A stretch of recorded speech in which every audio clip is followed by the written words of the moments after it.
Taylor Lyons.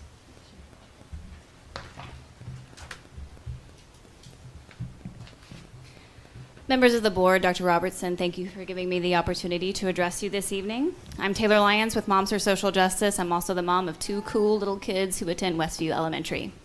Not to worry, there's no need for children to leave the room during my remarks because I am aware this is a public forum. So I will not use the language that I might use at dinner with my friends. I certainly won't use the language that I use in the bedroom with my husband.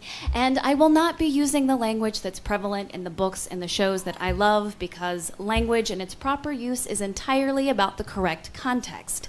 It would greatly serve our civil discourse were we all to remember that while in this room. I wish I were not taking your valuable time. I wish I was not taking time away from my family, including my newborn daughter, to be here once again defending intellectual freedom, to defend our teachers and our librarians from these particularly outrageous and disgusting attacks. If I am to be honest, it pains me to even dignify them with a response, but such is the state of things.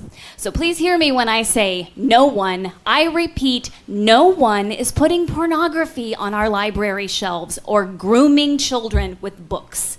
That is as absurd as it is offensive.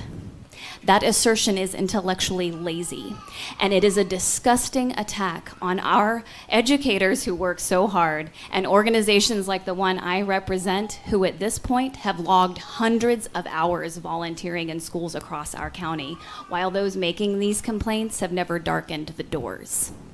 We do not, as a general society, categorize every piece of visual art and written word with sexual depictions within the context of a greater dramatic narrative as pornography. If we did, then practically everything we read and watched would fall under that label, including the Bible. Now, we can all agree that depictions of torture, of rape, of genocide are disturbing and challenging. Right? Those reads are designed for upper grade reading levels. But as those high school kids know, and we might remember, you cannot write a book report if you didn't actually read the book.